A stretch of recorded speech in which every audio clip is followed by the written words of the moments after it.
O que a gente mais faz hoje em dia é clicar. Pena que o destino da maioria desses cliques é esse, o desperdício. Você sabia que apenas um clique pode ajudar a combater a fome no nosso estado? É só acessar cliquealimentos.com.br e dar um rumo mais digno aos seus cliques. A mesa de quem tem fome. Doar pelo Clique Alimentos é gratuito e não demora nem um minuto. Faça a sua parte. Clique para quem precisa. www.cliquealimentos.com.br.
Quem tem mais de 65 anos não pode.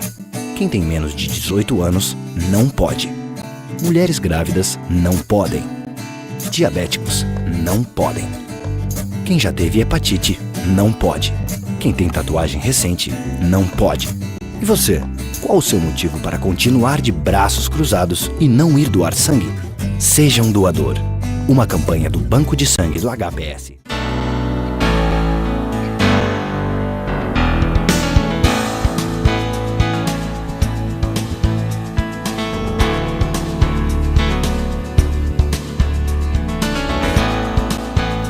De volta, continuamos aqui na Clínica Leger, Porto Alegre, lembrando, Rua Guimarães Rosa 155, bairro Boa Vista.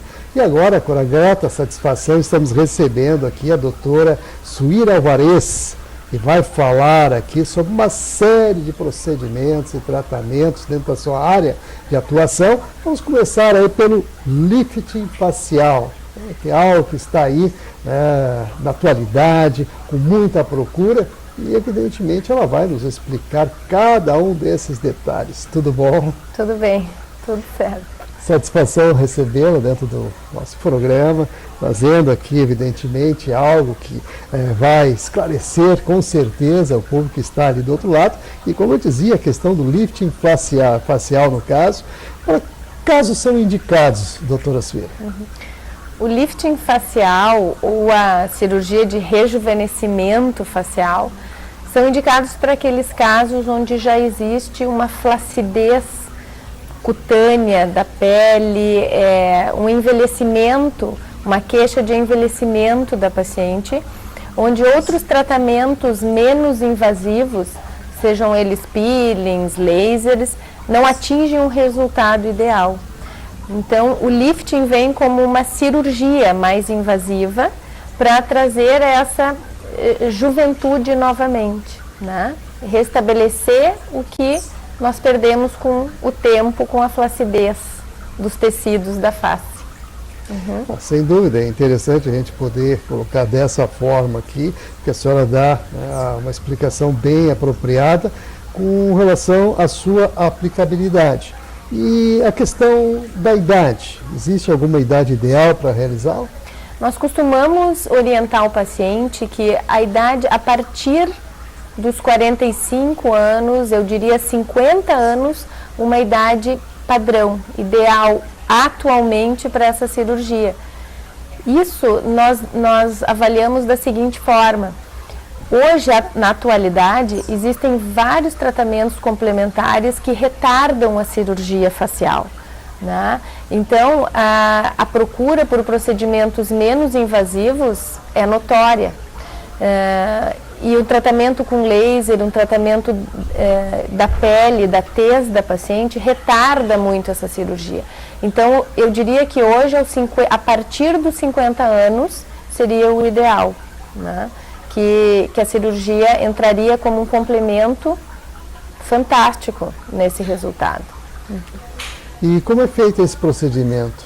É um procedimento, então, cirúrgico, realizado em ambiente com toda a segurança adequada para o paciente, seja em clínicas de cirurgia plástica que tenham capacidade para isso, ou em hospitais, porque o paciente é submetido a uma forma de anestesia,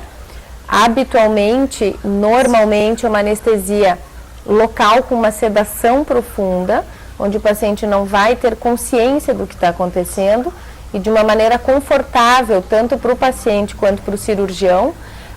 O paciente entra num estágio de sedação profunda com anestesia local. Normalmente esse é o procedimento. Exceto alguns casos em que clinicamente existe uma indicação de anestesia geral, né, isso dada pelo médico clínico que faz a avaliação, são feitos excepcionalmente anestesia geral. Normalmente a sedação com anestesia local, né? É um procedimento que, em média, ele dura de 2 a 4 horas e é considerado ambulatorial. O paciente vai à cirurgia, mantém-se um período na sala de recuperação e tem alta para casa, né? Não há necessidade de internação, o paciente não precisa ficar internado para a realização do procedimento. Muito bem. E claro que sempre é aquela preocupação quando há algum procedimento nesse sentido, que a pessoa receba algum tipo de corte, há a possibilidade de risco de cicatriz ou marca no rosto? Eu sempre oriento meus pacientes e tento explicar da forma que existe uma troca, né? A cirurgia e o resultado, ou seja, sempre existe uma troca daquela insatisfação com a flacidez ou com uma mama pequena ou com o abdômen que está flácido. Tu vai trocar essa forma que está incomodando por uma cicatriz. Sempre vai existir uma cicatriz em cirurgia plástica, sempre. O nosso objetivo é tornar essa cicatriz imperceptível ou, de certa forma, discreta, para que ela não se torne um estigma, né? Para que a paciente não se acanhe com aquela cicatriz. E também temos como, hoje, evitar uma cicatriz aparente, uma cicatriz hipertrófica. Isso é muito variável. Tem pacientes que têm uma tendência à cicatrização marcada, hipertrófica, e outros pacientes que fazem uma cicatrização melhor. Então, o que se usa de agregar? Pomadas, tratamentos químicos, lasers, enfim, outros tratamentos que nos auxiliem a que essa cicatriz se mantenha imperceptível. Mas, invariavelmente, uma cirurgia de lifting facial, existe uma cicatriz anterior à orelha. As outras ficam escondidas no couro cabeludo, atrás, mas essa em frente à orelha, normalmente ela vai estar ali, né? Sem dúvida. E a questão do lifting, no caso facial, existe algum tipo de contraindicação? Sim, existe contraindicação clínica às indicações da anestesia. Um paciente sempre deverá ser avaliado clinicamente pelo seu médico, clínico geral ou cardiologista. E se existe alguma doença clínica, alguma condição clínica que impeça de fazer a cirurgia com este tipo de anestesia, sim, não poderá ser feito, né? Pelo risco cirúrgico em si, não pela técnica, mas pelo quadro clínico do paciente. Então existe uma preocupação então com a questão da anestesia e o procedimento que vai ser utilizado. Exatamente. Tem que fazer um balanceamento nesse caso. Exatamente. Muito bem. E a questão da recuperação? Quanto tempo o paciente que se submeteu a esse tipo de cirurgia leva para se recuperar? Porque é uma preocupação que, evidentemente, todo mundo tem no momento que se coloca, né, numa situação dessas. Eu diria que 3 semanas são principais. Em 3 semanas umas 3 semanas ele retorna às suas atividades com menos intensidade. A primeira e segunda semana são cruciais ao repouso, à recuperação, mas a partir da 3ª semana ele já inicia suas atividades. Eu diria que em 30 dias a gente já tem um resultado melhor, né? Mas eu acho que 21 dias são importantíssimos. E em que momento, assim, o resultado passa a ser perceptível? Ou seja, que ele está completamente já recuperado e tranquilo para suas atividades? 30 dias, acredito que uns 30 dias, porque nessa fase ainda existe muito edema, muito inchaço e a paciente se sente um pouco desconfortável quanto a isso. Então eu acredito que a partir do 1º mês já vida normal, né? Eventualmente vai ter um pouquinho de edema localizado, mas que é imperceptível, assim. Muito bem. Vamos falar de um outro procedimento que é muito interessante, blefaroplastia. O que é isso, doutora Suíra? A cirurgia de blefaroplastia, com esse nome um pouco complicado, é a cirurgia das pálpebras, a cirurgia ocular, onde a gente trabalha o excesso, a flacidez das pálpebras, né? É uma cirurgia de rejuvenescimento ocular e extremamente associada ao lifting facial. Eu vou te dizer que quase sempre quando se faz o lifting se associa a blefaroplastia, mas é uma cirurgia que muitos pacientes fazem como única, somente ela, para ter o rejuvenescimento ocular. É uma cirurgia muito mais tranquila, com anestesia local, simplesmente. Alguns pacientes se submetem somente à anestesia local, outros ainda com uma sedação muito superficial. É uma cirurgia onde a gente tem 1 hora de duração e a recuperação no ambiente cirúrgico 2 a 3 horas e o paciente é enviado ao domicílio. Então é uma cirurgia muito tranquila, inclusive na sua recuperação, né? Nós temos aproximadamente assim, 5 dias já são retirados os pontos, no final da 1ª semana já existe um resultado visível, né? Evidentemente o edema todo se resolve depois de 30, 60 dias, mas o resultado em 2 semanas já é bastante perceptível.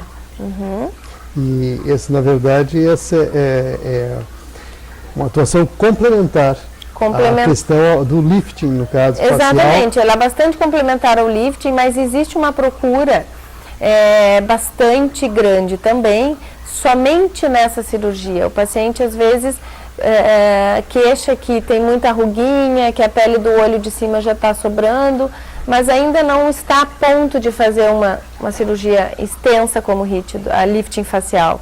Então ela se presta também para se fazer sozinha, mas sempre quando fizemos lifting ela é associada. A preocupação que as pessoas possam ter com relação a alguma reação à anestesia ou algum tipo de contraindicação nesse caso, existe? Existe também por ser uma cirurgia, mas bem menos do que o lifting facial, porque quando a paciente existe uma contraindicação clínica, por exemplo, de uma anestesia geral, se faz só anestesia local, às vezes o paciente se mantém acordado, inclusive, né? Então ela se pode fazer dessa maneira, ela tem o risco, mas bem menor, né, clinicamente. Muito bem.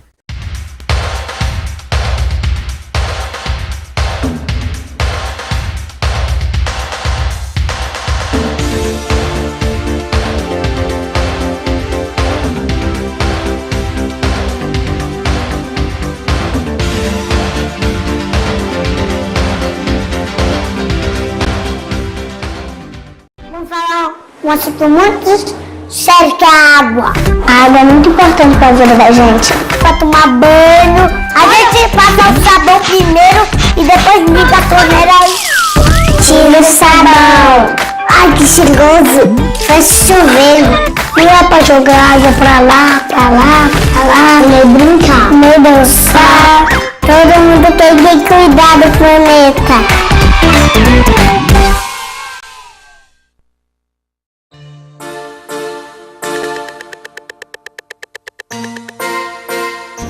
As delegacias especializadas no atendimento à mulher buscam combater a violência contra a mulher, atuando tanto preventivamente como repressivamente. Temos atuado com as delegacias móveis, são as delegacias itinerantes que vão até o bairro, justamente no intuito de levar a essas mulheres os seus direitos, esclarecer os seus direitos e também proporcionar um registro de ocorrência policial mais próximo à sua casa. Fizemos inúmeras palestras, eventos, buscando sempre esse trabalho preventivo e atuando repressivamente na questão do combate à violência contra a mulher, prendendo os flagrantes, os agressores em flagrante e também preventivamente quando descumprem as medidas protetivas de urgência. Estamos à disposição em Porto Alegre, no Palácio da Polícia, na Avenida João Pessoa, 2050, 24 horas à disposição da mulher vítima de violência.